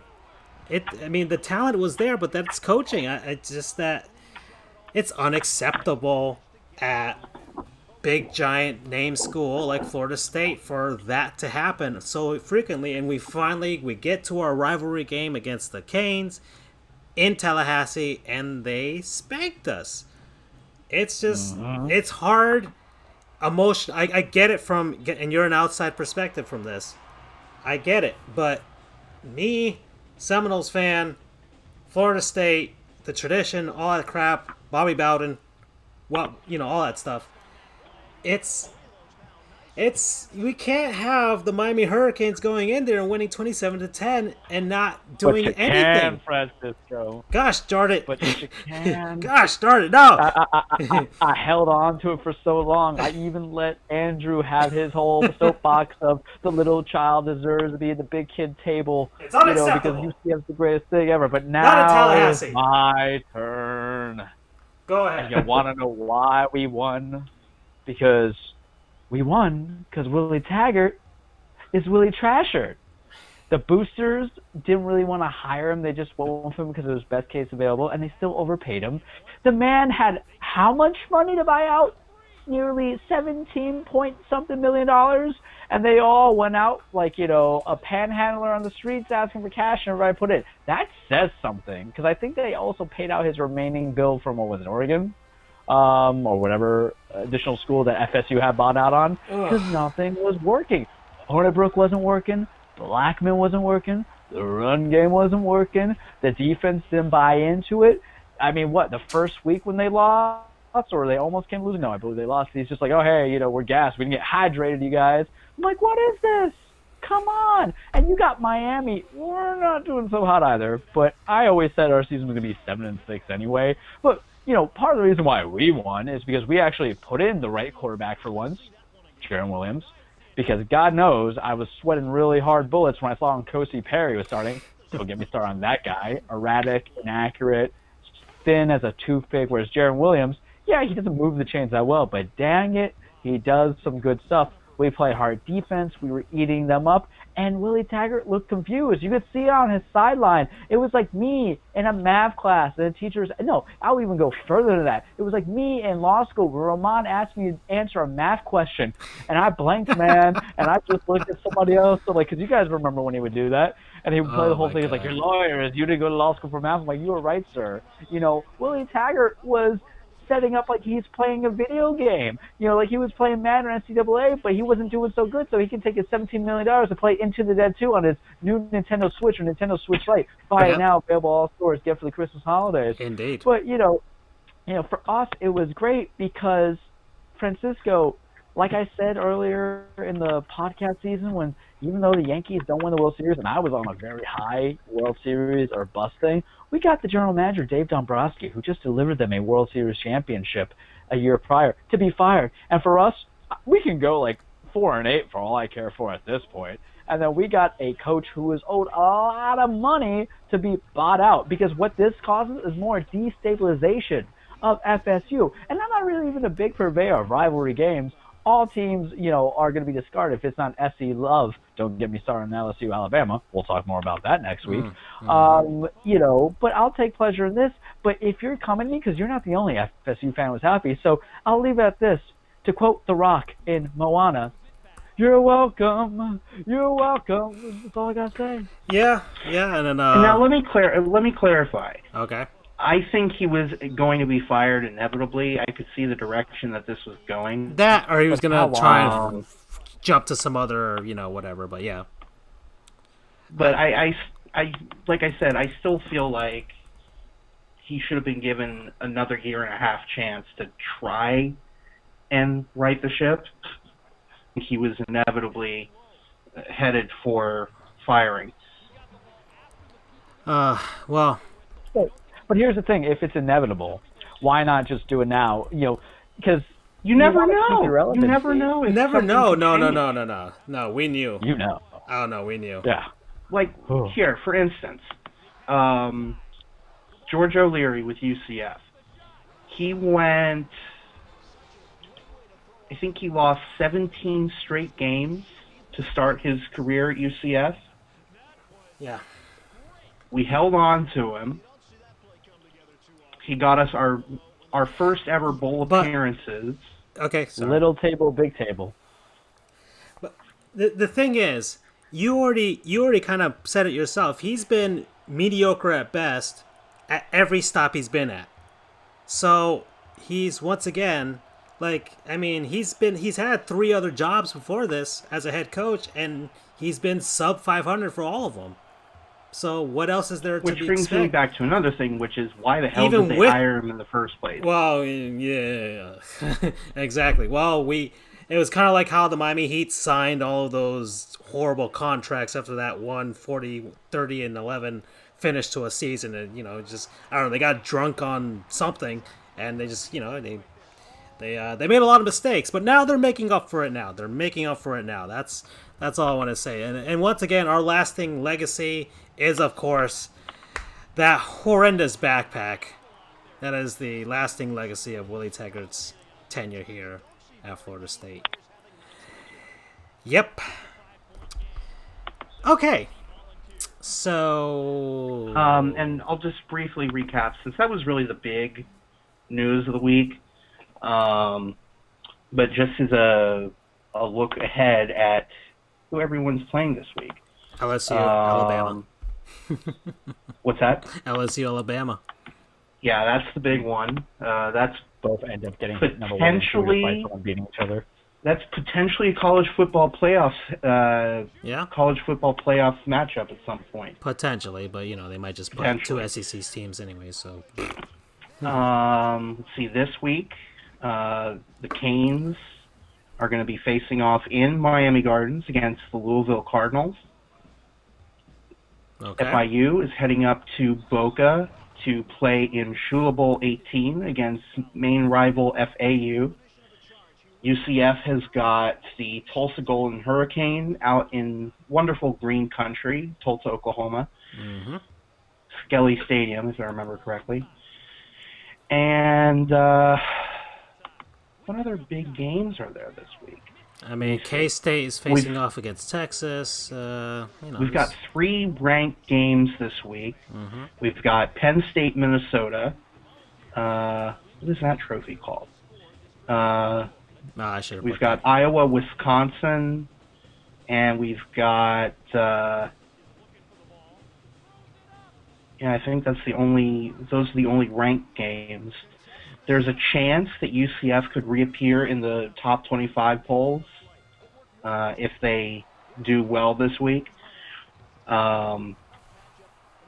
because they're currently sitting at the unofficial 26th place, which I guess I'll do a quick learn a goof or whatever it's called. Yep. The educated goof. Educated goof. I like learn a goof better. To learn a goof. Okay, Minnesota agrees to extension with PJ Fleck. So I had mentioned earlier, he's the former head coach at Western Michigan, now the head coach at Minnesota. Apparently he had been linked to rumors to go to FSU, but Minnesota put the kibosh on that, and they're keeping him. And that's another thing. 2 people that have been linked to Florida State are Bob Stoops, former head coach at Oklahoma, and current head coach of Dallas in the XFL. I think it's Dallas. Yeah. And then Lane Kiffin. Although Lane Kiffin appears to be off the market based on a tweet that he put out, which was a retweet in a response to somebody who said, who would stay at FAU when given the shot, or who would stay at FAU when given the shot of going to FSU, to which Lane Kiffin responded, me. Nice. Ah. So we'll see. So I really don't know who would go to FSU. Not saying that people would not want to go there. It's going to pay a pretty nice. It's going to be a nice gig pay wise, but I just mean I don't know who the boosters and the search committee will find. Yeah. I assume it's going to be someone from a lower conference, such as the American Athletic Conference. That seems to be the poaching ground right now for Power 5 teams. Mm-hmm. Or maybe the MAC. Who knows? What about Les Miles, you guys? What's that? What about Les Miles? What if they go big here? Unless he's teaching elsewhere. Or not teaching, coaching elsewhere. I think Les Miles is... I don't think he's going anywhere. He's 1 year into a pretty low-stress job because Kansas fans have very low expectations for their football team. You know, they went winless in 2015. And they're actually having a pretty good game against the Duke Blue Devils. This is a really good game between Duke and... Sorry, I was looking at the score. That's all right. They have higher expectations for their basketball team. Let me just say that much. Oh, no, but that's a good game going on between them and the Blue Devils right now, if you know. So I was saying. So I don't think Les Miles is going to go anywhere. I don't think Mac Brown over at UNC is going to go anywhere. I don't think any of these older coaches are going anywhere just because it's kind of a lower stress gig. I don't think Urban Meyer is going to do it. It's going to be someone fun. That would be really fun. That would be fantastic. And it would they'll shell out the money, that's for sure. They'll shell out the money, no doubt. But it will be interesting to see how Florida fans resolve the cognitive dissonance. He brought them 2 national championships, but now he's for the enemy. Yeah. So that would be fun. He's going to have a lot of fun, that's for sure. Okay. Yeah. So. Yeah, that's kind of a quick rundown of college football. Oh, something I wanted to mention. 2 things. One I was going to mention way at the beginning of the show, but I forgot to mention, is that yesterday was the 30th anniversary of one of my favorite movies, Wallace and Gromit: A Grand Day Out. Mm. Oh, you didn't put that as a non-sponsor. Movie. That should have been my non-sponsor. Yeah. Dang it. All right, so I have co-non-sponsors this week. Okay. And then the other thing I was going to mention, tomorrow is the official 150th anniversary of the first college football game between Rutgers and Princeton. Okay. They've been celebrating the 150th anniversary all season, but tomorrow is the actual anniversary. Alrighty then. So, okay. So, I wanted to move on to some NBA talk because we're finally starting to see things take shape. We had our Players of the Week for the NBA. This past week it was 2 big, giant names here. Anthony Davis for the Los Angeles Lakers. He's first Player of the Week award for a Lakers since Kobe in 2013. It's been a while. I can't believe it's been that long, but it has been. He had a 40-point game against the Memphis Grizzlies. He had 31 against the Dallas Mavericks. And he had a double-double, I think 25, and I forgot what else, versus the San Antonio Spurs. And the Lakers are 5-1 right now and have been doing pretty good. They're doing as they were expecting to do with these 2 guys, and he's fitting in quite nicely in this kind of rental period that the Lakers have to convince him to stay in Los Angeles because he's a free agent after this season. And then for the East, we have Giannis Antetokounmpo, who averaged 25.3 points, 13.3 rebounds, and 6.5 assists, as the Bucks also sitting atop the Eastern Conference. Well, actually, sitting slightly below in the Eastern Conference. They were 3-1 over the week, but one of their losses was against the Miami Heat, who are in first place in the Eastern Conference. They play the Denver Nuggets tonight. guys, it's been a while, but the Miami Heat are back to relevance, to true relevance, and I'm happy. Jimmy Butler, I will wake up at 3 a.m. and practice with you anytime if this is the way things are going to be. The Heat are 3-0 since he arrived from paternity leave, and they are ranked top 10 in offense and defense so far, and they just did a lot of very uncalled for things against the Houston Rockets that I think required police intervention because they did some very bad things to that team, and it was not very nice because they destroyed them. Dear Lord. Woo! Charles, we're back. Just call Flowrider. Tell him to make a sequel to the song that he made of "We Already Won" when it was announced that LeBron, Chris Bosh, and Dwayne Wade were all getting together. We'll call it a sequel because here's the thing of what we're standing on, Francisco, is that us getting Jimmy Butler was kind of criticized by everybody. You know, they thought it was going to make it. Especially out in Philly, who they finally lost yesterday, against the Sacramento Kings. But go ahead. Because they're frauds. The frauds. You know, the phonies. The Philadelphia phonies. Okay? The 76er phonies. That's what we've got a lot of names we can call them here. Yeah, don't worry. But people have to understand, and we've said it, Spoelstra's the second or third, I'll go and say fourth. He's a freaking great coach. And you give him one guy who can actually shoot the ball and ISO off dribble or just run around, it could kind of make amazing things happen. You believe in magic? I do. It's beautiful because he was already a good defender. I gave him poo-poo on the show in the past because I didn't think he would fit in Philly. And guess what? I was right. Yeah, I'll right. take it. High five. High five, poop, yay me. But he works here because he's asked to kind of share the load, but not to be the overbearing offensive scorer. But I'd rather have him being the first go-to guy. Chris Nunn has kind of come out of nowhere. Kendrick Nunn. Undrafted rookie. Kendrick Nunn, I'm thinking Chris Dunn over in, I think he's still in Minnesota, but that name's confused. But Kendrick Nunn, coming out of nowhere. Justice is not screwing up. Goran kind of on the bench works, because even though he's on the second unit, he's playing top minutes. Like, he's averaging between 25 to 35 minutes a game. Tyler Hero, showing that Pat's still kind of a genius, even though he went with the safe pick. I mean, he shoots a little bit too many shots for my liking, but he's been kind of Shooter's got to shoot. Let us highlight him. Shooter's got to shoot. His defensive game can kind of just up a little bit, but defense is relative. Don't worry, they'll coach that into him. That's for sure. But just now, this is what he is. Guys, we know we're just 5 games in the season. We're obviously blowing it up because basketball, it's basketball. You kind of know after, disagree with me or agree with me on this one, after 20-plus games, you kind of know where your placement falls. Yeah, that's around the quarter mark of the season.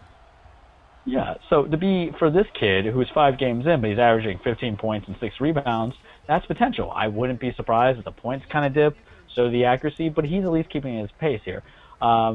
We got some Bams doing Bam things. He's making us very happy that we trade away Hassan, who I don't think is doing anything except Hassan stuff, right? So, which is usually angry people. If we can get James Johnson and Dion Waiters' contract off the books, well, James Johnson finally played in the last game, and it looks like I don't know how he was unconditioned because that man did not look fat at all. And gosh, man, I want to get into Miami Heat shape one day. Sheesh. They should open a gym, to be honest. But fruits and salads, baby. Yeah. But he actually finally played in the game. Dion Waiters still hasn't played yet, but it's been fantastic seeing them start out this way. Kendrick Nunn, once again, he was buried out in Santa Cruz for the Warriors in their G League team. We'll get to know them one day in another episode. But he had a bit of a DV incident back in college, which is the reason why he went undrafted. Really, it was one incident. Who knows? It looks like he's changed. He's 24 years old now. He is by far a finished product, thanks to things like the G League. And so the Miami Heat, fantastic scouting, fantastic working around the salary cap, and they landed him, and he's ready to go. He is a finished product player. Other thing, a coach who knows how to maximize every single talent. And a coach who will run out onto the floor just to get a timeout. Yeah.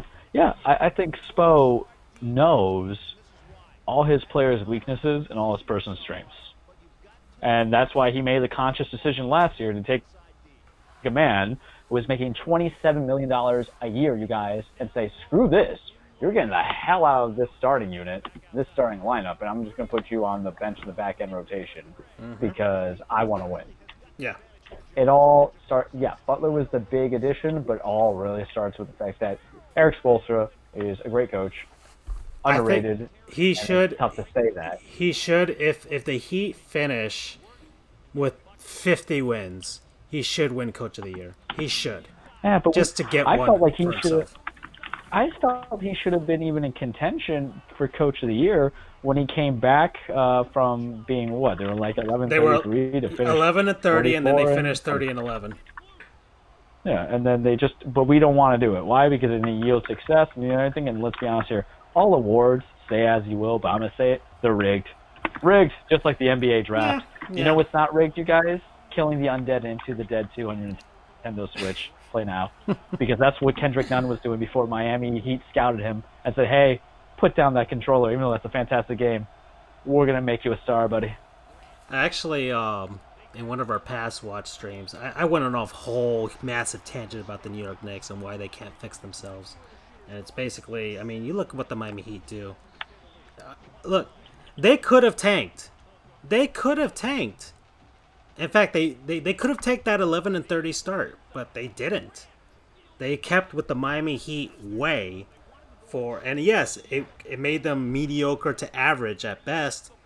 Best from that era of the Hassan Whiteside era, you would say, was that, I don't know, that when Dwayne Wade was finally traded back and they lost in that first round to Philly. I mean, that was the highlight of it, to be honest. But they kept to their philosophy of not tanking just for the sake of tanking, and it yielded them Jimmy Butler, partly because of Dwayne Wade, and we can thank him for that. That was his parting gift, really. And He's the real MVP, Wade. It's kept, they kept Eric Spoelstra, they kept Pat Riley's still there, and they've got the salary cap guru, and what's that guy's name, the assistant GM for the Miami Heat.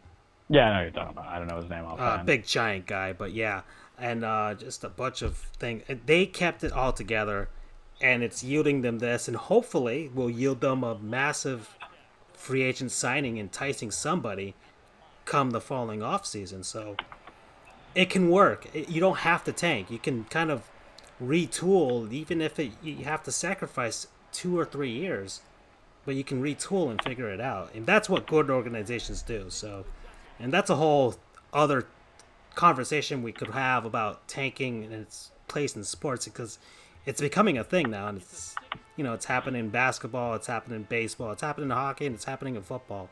And people are either getting sick of it or what have you. But it's maybe we could talk about it next week if nothing huge happens. But we need something to talk about. But yeah, but there's not much we could talk about the NBA, because once again, like you said, most teams have played either 5 or 6 games, and there's not much else. So we are at the 153 mark. So Charles says, we have to do it. Yes, we must. Let's head on over to Cage, and go ahead, dude. Right. We have unleashed you. Welcome everybody to another edition of The Cage with Charles, your weekly True Flex, and keeping you updated all things wrestling. Standard disclaimer, as we know, and this is not just for my love affair with the WWE and it's getting good, it's also my pseudo tryst on the side with AEW and my fondest appreciation with other outside organizations such as New Japan Pro Wrestling and sometimes Ring of Honor. But man, you guys really need some talent because it's hurting. Wrestling guys, standard disclaimer, not fake, it's scripted, it's a dance, it's a ballet, it's a juicy soap opera about championships, wanting legacies, a love of a man, a love of a woman, it doesn't matter. It's good old-fashioned entertainment, and I love it. Boys, I thought last week was controversial and great and everything and then some, but the gift of Vince McMahon is it just gets better with every passing day because a lot has happened between when we did the show and then this very day. So I'm going to take it from the top. I'll go with this. The Fiend has won the Universal Championship. They had a pay-per-view on Halloween. The, Crown Jewel, their Blood Money pay-per-view event in Saudi Arabia. They had a lot of things happening there. They had the greatest tag team turmoil, to which the OC won. They had the women wrestling for the first time, Natalya and Lacey Evans. Going on. They say it's breaking barriers. They mentioned it like 50 times. If you were doing shots every time Michael Cole said it, you would probably have liver damage. And then they had their own homegrown Mansoor Mounchalai, I don't know how to say his name, go against Cesaro for a win. Actually, probably the best match of the night.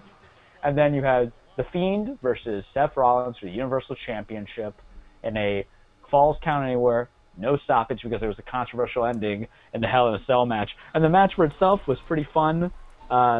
Seth has got it's kind of tough to tell a story in the ring or outside the ring when The Fiend is built to be a Michael Myers, very appropriate for Halloween.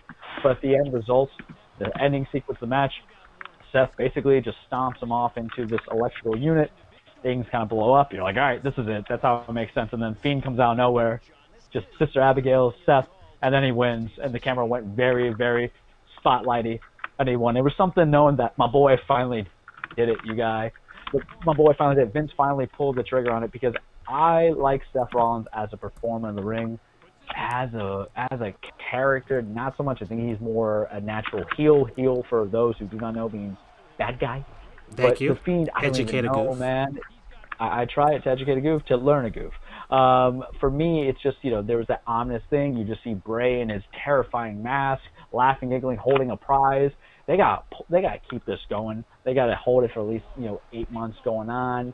Make it a legitimate reign, and then whoever beats him is like a hoss that comes in and just it's good on my end. But then with every great success for Vince McMahon comes a controversy, and boy, let me tell you, it was to my benefit as a fan because now there's Friday Night SmackDown, so they were supposed to come from their event in Saudi Arabia, go to SmackDown, and go all this stuff. Well, that stuff changed real quick because they said there were some technical issues over in Saudi Arabia, to which all, if not all, the SmackDown roster could not come back to the States. The only ones who were there at the States were the people who chose not to go to Saudi Arabia for their political beliefs. Sami Zayn, Shinsuke was there. So Sami Zayn and Daniel Bryan, or the women. Why? Because women are not popular in Saudi Arabia.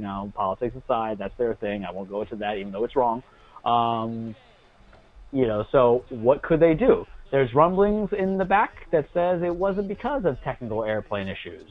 It's because there was some outrage that there was women wrestling in Saudi Arabia. I don't know, man. They were covered. Natalya and Lacey Evans were fully covered. But you're never going to get the truth. All you know is that there was grumblings in the wrestlers that were there, saying Buddy Murphy was saying never again. Cedric Alexander was extremely unhappy.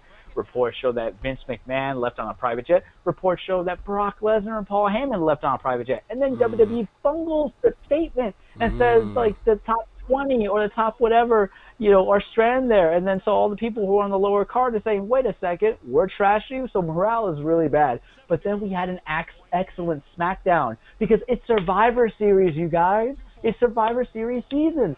2 weeks from Sunday. So to learn a goof segment, Survivor Series is typically teams versus teams. But now with the brand extensions, expansions, you have usually SmackDown Raw. But guess who's getting in on the going, guys? NXT, my favorite brand of the WWE concepts.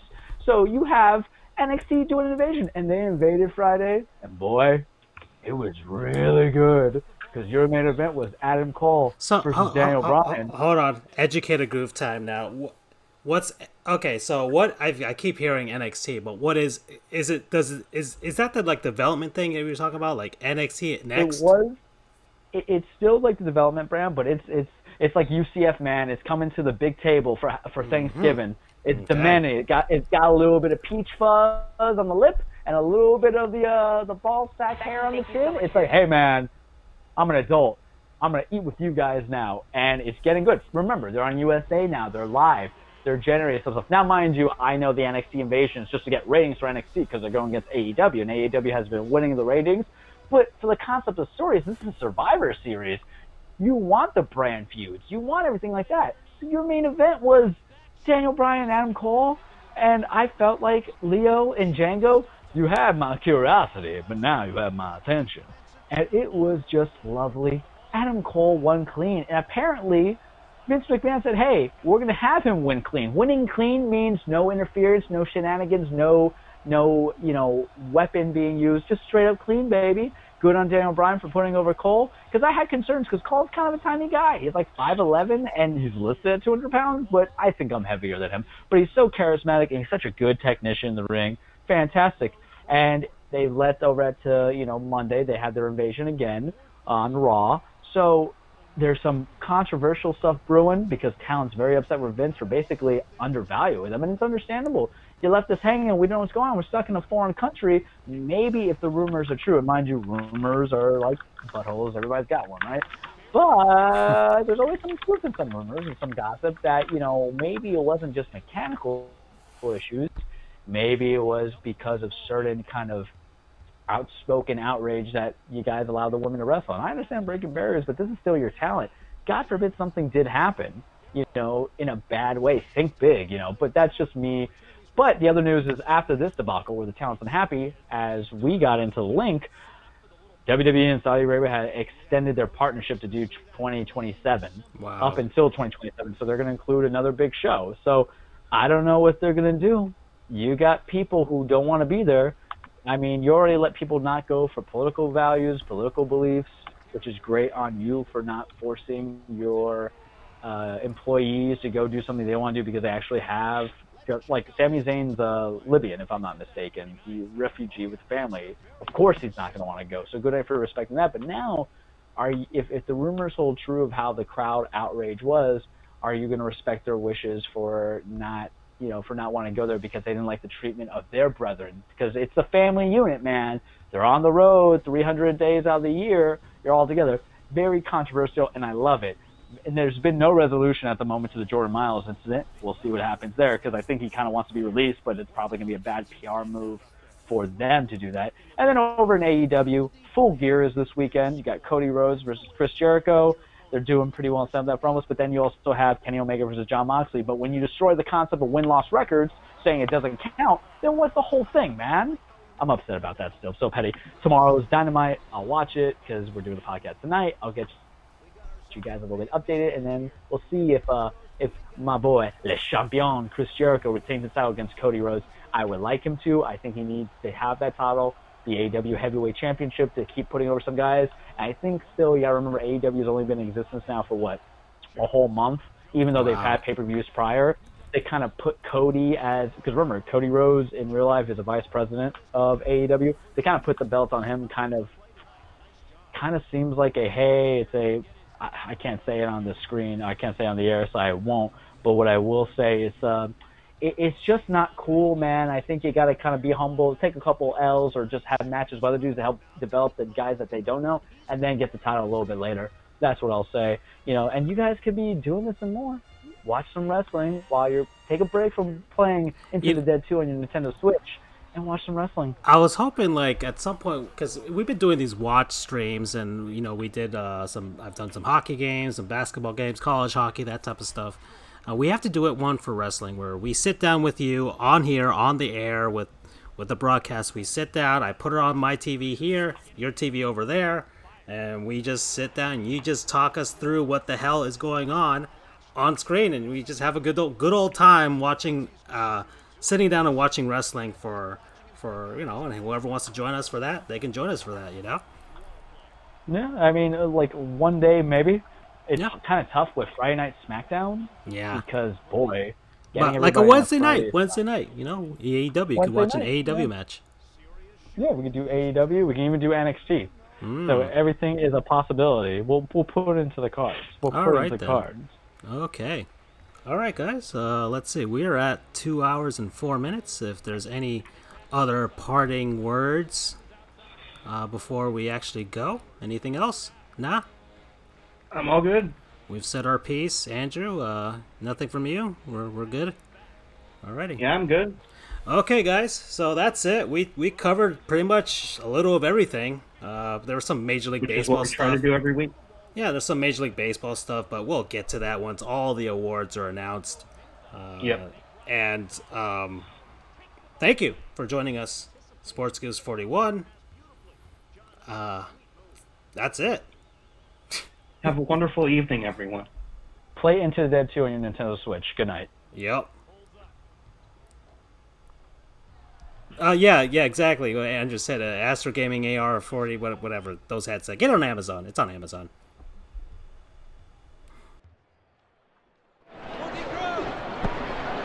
Shoots. Truly a great game for this youngster. A double-double. Play after play, he's been huge for his team. Great playing from this kid, John.